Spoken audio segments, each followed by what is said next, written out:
We live in a time where self-driving cars are not fully trusted.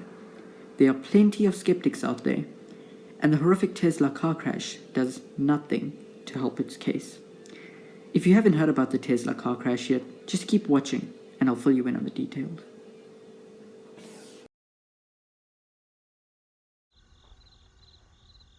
On the 7th of May, Joshua Brown, the owner of a Tesla Model S, was driving on the freeway using autopilot mode when he drove into a truck. The upper half of the car was ripped off completely, but the car continued to accelerate off the road and into a telephone pole, where it finally stopped.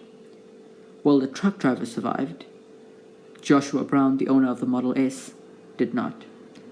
Detectives are still investigating and haven't made a final statement on the matter.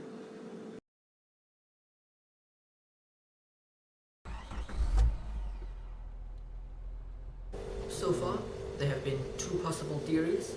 Theory 1 states that the truck was white and the sky was also a really bright white, so the cameras in the Model S weren't able to distinguish between the truck and the sky, and so it continued driving straight into the truck.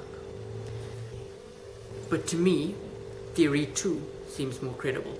Now, according to Tesla documents, it clearly states that the Model S may not be able to detect certain obstacles, including objects hanging from the ceiling. So this truck had a trailer, which means it was a bit off the ground, right? Picture something like this. And because it was above the ground, the sensors in the car probably didn't detect the truck, and that's why the car went straight into the truck.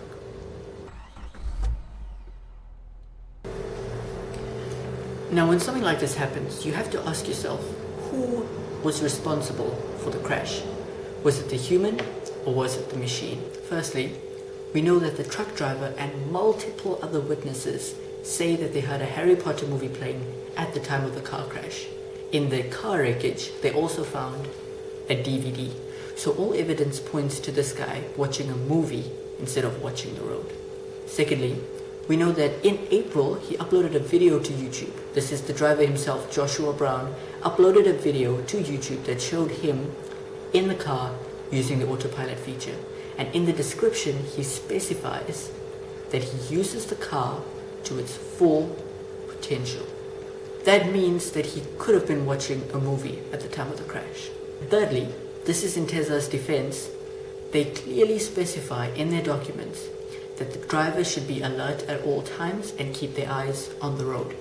In fact, they even have a safety feature built into the cars, where if you take your hands off the steering wheel, the autopilot feature will slow the car down and bring it to a stop. And only when you put your hands back on the wheel will the car take off again. Now, something tells me that if Joshua had kept his hands on the wheel and his eyes on the road, his car might not have crashed because he would have been able to apply brakes in time before the car crashed into the truck. But that's just my opinion. People should not freak out about self-driving cars. Yes, Tesla admits they are not perfect, and that's why they ask you to keep your eyes on the road. One guy broke the rules, and that's why he is dead today.